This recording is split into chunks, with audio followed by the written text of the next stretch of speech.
this article on Vogue. The headline says, "Is having a boyfriend embarrassing now?" Yeah. And, hearing these stats, if I'm a woman hearing these stats that essentially I live longer without a man in my life, who knows the context of all these things, but I'm fine without a man in some ways. Yeah. Why should women get in a relationship with a man if there's also benefit for women being single? Yeah. So unfortunately, I think that Besides having a family and raising children and, providing for society in a different way, obviously, and not being alone your whole life. There's, I think in online media, especially, but all media, there's a romanticization of the independent, feminine, strong woman. And I think a lot of that is really positive. But I also think it's created a culture where it's sort of women are encouraged to kind of be one strike, you're out as a man. Oh, he doesn't get along with his parents, red flag. Like every yellow or magenta flag is a red flag. And you're the strong, independent, beautiful woman, and you don't need a man. Mm-hmm. And whenever I ask for dating advice, the advice I give to men is, the first thing I ask is, would you want to have sex with you? Are you in shape? Do you have a plan? Are you kind? Do you demonstrate artisanship and interest in different things? How do you demonstrate excellence? And the advice I would give to women is what I call a second coffee. And that is, I think women are celebrated for exiting relationships, inspiring Carly Simon songs about walking out on that man and you don't need a man. And when surveys, when men are asked if a woman had 80% of everything you want, would that suffice for you? 75% of men say, yeah, that'd be great. When women presented with the same metric, 80% of everything you want, 75% say that's not enough. They need like 95% or 100% of what they want. Well, and again, I think that, let me go straight to the solve. The solve is for men to level up. Yes. But if you look at kind of the content and what algorithms like, it's a lot of women saying, like a basic standard metric is because, and I think it's happened because of online dating, where the metrics get distilled down to some very base, crude things. 6 feet, 6 figures. Like that's not a lot to ask, right? 6 feet, 6 figures. If you take out married men, obese men, men over the age of 50, it's 2% of the population. Wow. And if you talk to people who've been married longer than 30 years, 80% of them say one was much more interested in the beginning than the other. And it was almost always the man. The reality is, Lewis, we're less choosy. If you have a room with 100 people, 50 men and 50 women, and there's alcohol involved, the majority of the men would agree to have sex with the majority of the women. The majority of the women would sleep with none of the men. Mm-hmm. Women are choosier. And typically what's happened in these relationships where people end up together is the woman says, I wasn't initially that interested, but I liked the way he treated his parents at church. We hung out with the same friend group and I found he was funny. I liked the way he danced. I liked the way he smelled. I found that he was really kind. I was so impressed with him at work. He was outstanding at what he does. Where does a man, what venues now does a young man have to demonstrate excellence, right? If they're not going to church, they're not going to school, they're not going to work, where do they have the opportunity to develop the skills and then demonstrate their strengths and skills over time? And instead, it's kind of been consolidated now to the one medium where most people are mating or finding dates, and that is online. And anytime you digitize any market, it does become a winner-take-most environment. And then they're up against this almost indomitable foe, and that is 40% of the S&P by market value now is related to AI, the Magnificent 10. And their objective, they're not malicious, but unwittingly, the algorithms have figured out for every second we can take someone out of the organic mammalia world and put them on a screen, we can monetize it. And the person who is most susceptible to arbitraging their real life to an online life is a young man because of a less mature prefrontal cortex, the executive function, the susceptibility to addiction around constant dopa. So ground zero for our economy right now, our monetizing our young people to drive trillions of dollars in value, is essentially trying to sequester young men from their relationships. So I worry that at the hands of this godlike technology regulated by Paleolithic instincts and medieval institutions, that we're evolving a new species of asocial, asexual males. Mm. And my prediction is, unless we weigh in with programs and regulate big tech, when you go to malls, I'm doing a live podcast tonight with 2,000 people. I think you are going to visibly see fewer and fewer young men. I think they are Going out or going to events? going out in the real world. Huh. I think more and more of them are going to be alone in a room with a screen. And why go through the pecking order of trying to establish friends when you have Reddit and Discord? Why put on a tie, show up, try and navigate the difficulties and complexities of the workplace when you think you can trade stocks or crypto on Robinhood or Coinbase? And why would you go through the effort, the expense, the potential rejection, humiliation, effort, perseverance, willingness to endure rejection, involved in establishing a romantic or a sexual relationship when you have synthetic, lifelike porn at home? So I think we're going to have essentially, there's now 1 out of 7 men are called NEETs. They're neither in education, employment, or in training. They're literally doing nothing. And 63% of men under the age of 30 aren't even trying to date. How do they survive if you're not doing anything except for consuming all day? Yeah. And you're not developing skills, offline or even online skills, to create value in the world? How are you surviving? Is it just you're getting checks from the government or your family or people paying for them, or how does this work? It's a really good question. There are government services, everything from SNAP to unemployment to welfare to Medicaid. They had stimulus checks during COVID. 1 out of 3 men under the age of 25 is living at their parents. Mm-hmm. 1 out of 5 under the age of 30. At 30, 1 in 5 men are still living at home. Mm. So I think that some part-time work, some government assistance, their parents, but yeah, a lot of men, and I wouldn't even say men, because my Yoda around all of this is Richard Reeves. Have you had Richard on your podcast? Mm-hmm. So Richard brings like the data and the actual rigor. I'm just louder than him. Yeah. But he has this great litmus test for when a male becomes a man, because I do think a lot of males die never really having become men. When does a male become a man? I love this term used as surplus value. When you approach relationships from a generative viewpoint. So growing up, I say to my boys, you're negative value right now.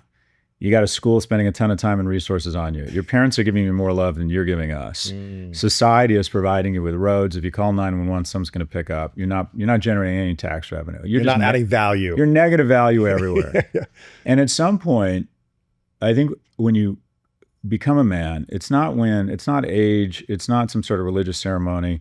It's when you are generating more economic value than you're absorbing. It's when you're noticing people's lives and absorbing more complaints than you're making. Quite frankly, it's when you're giving more love and more cloud cover for other people than you have received.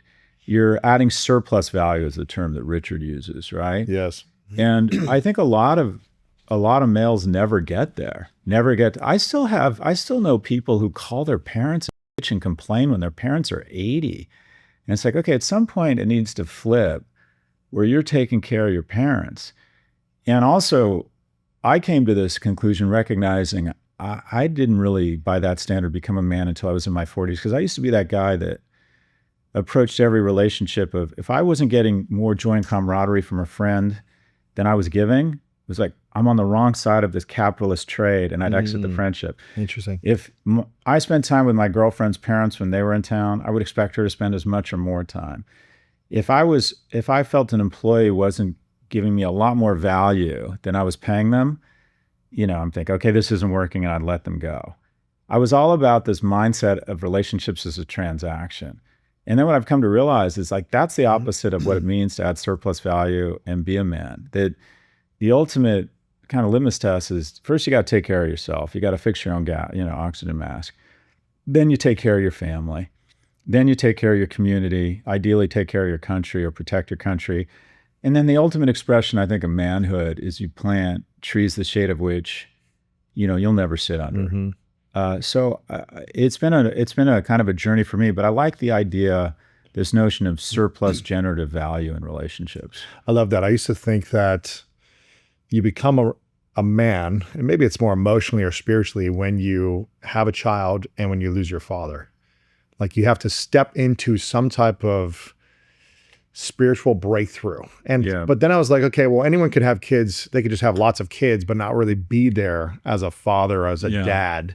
So, and when I lost my father a few years ago, I really felt like, oh, something shifted in me, and Yeah. I lost him mentally 20 years ago when he went through a brain injury. He had an Yeah. accident, and he was alive physically, but Yeah. emotionally he wasn't available, Yeah. and he wasn't a provider anymore with Yeah. spiritual, emotional, or financial support. Yeah. So it's more like I had to support him, and our family Yeah. had to support him. But then when he fully passed physically, it's like something also shifted at a whole nother level of like, Yeah. oh, I really need to step into this spiritual or psychological way of being now, Yeah. because I can no longer rely that my father's going to rescue me. Yeah. Even though he was here, like maybe he could have bailed me out some way, but Yeah. no longer can my father bail me out. Yeah.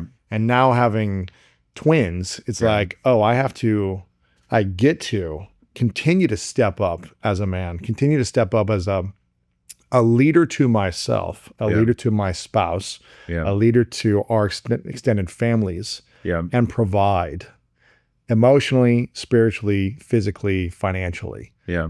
and continue to evolve. I can't be, I don't know. I don't have the ability anymore to act like a child. Yeah. You know what I mean? I can be childlike energetically, Yeah. but I have to be able to provide a space to serve and serve beyond me. Yeah. Obviously, I need to take care of me, but the goal that I'm hearing you say is, how can we add way more value than we're taking? And Yeah. I think that is part of it. So I don't know what my, definition now is like, or when you truly become it. I don't know if you can truly step into like manhood if your father's still alive and if you don't have kids. I don't know if Yeah. there's still some like childish boy energy until one of those things happen, but Yeah. I don't know. What are your thoughts on that? Today's show is brought to you by Apple Watch. Knowing how you sleep is a game changer when it comes to overall well-being. But for many, sleep and sleep quality are a mystery. The new Apple Watch Series 11 provides an easy way to track and better understand the quality of your sleep. The sleep score on Apple Watch helps you better understand your sleep routine and help to make it more restorative. Dive into factors like sleep duration, bedtime consistency, how often you wake up, and time spent in each sleep stage. Apple Watch takes you from not knowing to knowing. Find out more at apple.com/Apple Watch Series 11. iPhone 11 or later required. Yeah, I think there's a lot of people become men who never have kids. So the way you talked about kind of birth and death are tremendous points of inspiration to kind of grow up and start behaving in a way that makes you a man. But I think a lot of people have kids and never become men. That's true. And a lot of people, who have parents live well into their 50s or 60s never become a man. But what you say resonates in the sense that I think of kind of the two. I would say what motivated me to be a better man or get to manhood. And they both involve women, and one's more virtuous than the other. And that is when my mom, I was kind of sleepwalking through life, didn't get my act together until I was about 25, 26. And my mom got really sick and I didn't have the money. She called me from I was in graduate school. She'd had her second mastectomy and got discharged early from the hospital, because hospitals are expensive. And she was at home and she called me and said, "You need to come home. I'm really in a bad way." My mom was not dramatic. So I got on a flight back from Berkeley and I walked into a situation, Louis, that I just didn't know how to deal with it. And there's just certain things a son can't do for his mother. And I remember thinking, I need to get her a nurse. And I called. The nurses were $35 an hour and I had about $700 in my name. And just the shame, it's like, okay, I'm the man, I'm the only son, the only child of a single immigrant mother, taking care of me my whole life. She's really vulnerable right now, and I can't live up to my expectations. Yeah, that's tough. That was really upsetting. And at that moment, I decided, look, you can't decide to be economically secure, but you can decide to kind of go all in. And that's when I really got my act together and said, okay, you can't control the market trumps individual dynamics. And there's some exceptionally talented people that work really hard their whole life and take risks and never get there.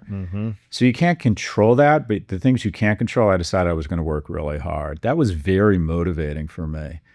And then the other thing is less virtuous. I noticed early that guys who had their shit together professionally and They economically attracted more women. seem to be attracting a broader selection set of mates. Yeah. And I even saw it through UCLA. The freshmen were interested in guys that were funny and cool and dressed well. And by the time they were seniors, they were very interested in that guy going to medical school. Mm-hmm. And we don't like to talk about this, but women are attracted to men for 3 reasons. The first is to signal resources. And you don't have to show up with a Range Rover or a Panerai. You can just be someone who has shit together. It's like, this guy's going to be a good provider. The second is humor. We talked about this in the last one, or intellect. And then the third, and this is, I think, is the most underleveraged secret weapon in mating for a man, is kindness. And that is, women instinctively believe at some point they'll be vulnerable because of gestation, or they're physically smaller. So they're very drawn to men who demonstrate kindness, and that is acts of generosity with no reciprocal expectation. So, and that's most men understand 1 and 2, but what they don't understand is they need a kindness practice, because I do think you can learn kindness. It starts with manners, but if you try to, small acts of generosity every day, I do think it starts to become second nature. But I wanted to take care of my mom, and quite frankly, I wanted more dates. And that was both those things were very motivating for me to try and be a better man. And then what you talked about, having kids. How old were you when you had kids? I started late. I was 42. Yeah, me too. You're 42. Oh, you're 42. Just had kids. Yeah, you at 42 is a different look than me at 42. Anyways,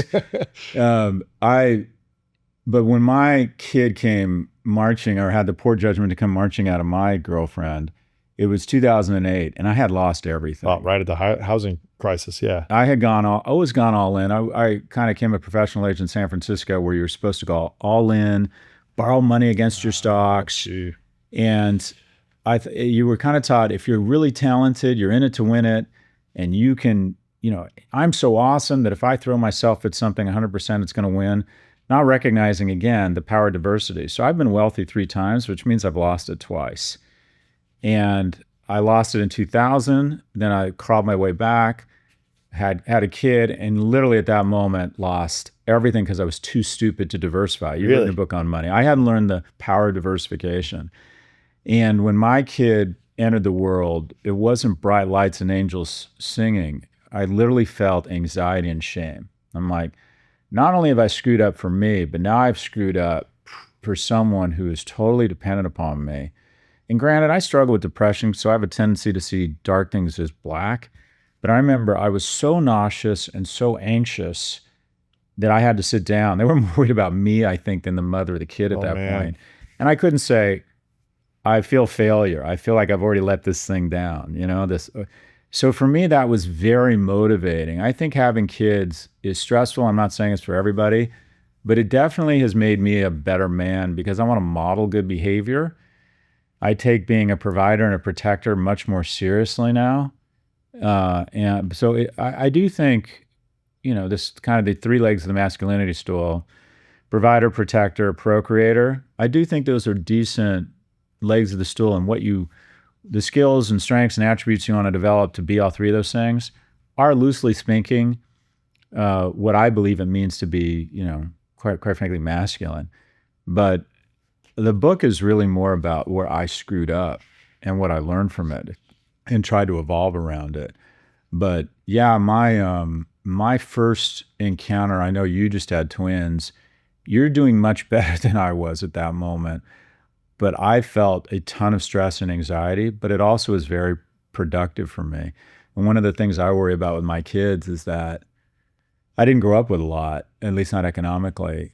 And I always say, if I had what my kids have, I wouldn't have what I have. And a lot of what I think about is, how do you instill that sense of grit? And a little bit of fear is probably good in kids. Because the things that really motivated me, if I had what my kids have, the only things I know I would have engaged in is like a Range Rover and a cocaine habit. I'm a fundamentally lazy person. When I was younger, I didn't want to save the world. I wasn't kind. I wasn't trying to add value. I wanted economic security, because an absence of it had caused so much anxiety in my life. And, I think that if you grow up with money, did you grow up with money? No. If people have money, I think they can sympathize with people who don't. But I don't really think they can fully empathize, because it's as if like my mom and I had this ghost following us around saying, you're not worthy. Like you screwed up. You and your mom screwed up. When I didn't get into UCLA down the road, they had a 74% admissions rate, and I was one of the 26% that didn't get in. I remember I went to my friends' parents, and they knew I hadn't gotten in. They're like, you should get on a plane tomorrow and go to Michigan and show up at the admissions office, and you're so smart. And I'm like, listening, I'm like, go to Michigan. I don't have a credit card. I don't. I've been on a plane like twice. We don't have that kind of money. I can't afford to spend $200 or $300 to go and show. There's just a lack of confidence, a lack of contacts, a lack of, quite frankly, of sophistication that people with money can't even relate to. Yeah. And the anxiety. I remember like this, I don't call it trauma. People have worse trauma. I'm one of those people that's always 5 minutes away from losing your keys. I lose everything. And my ex-wife used to say if my dick wasn't attached, we'd find it on a card table in Soho next to a Goodfellas script and a Nirvana album. And I lost 2 jackets in 1 week. And jackets were $30 for some reason. It was like a monopoly or a cartel in jackets. And I remember just the fear and anxiety. I purposely spent the night at my friend's 2 nights in a row because I just couldn't face telling my mom I'd lost another jacket, you know, because I knew she was going to melt down. My mom was in a very vulnerable place, and she would just lose her shit. And that was very distressing. So I've been so focused, and some of the critiques of the book is that, and it's actually an accurate critique, it's that I'm too focused on money. And then I think money will solve a man's problems. And that's actually a really accurate critique, but that comes from a place of not having it. And things just got so much easier and better for me once I had economic security. Thank you so much for watching this video. If you enjoy this and you want more inspirational content, make sure to click the subscribe button below and click right here to watch what's coming next.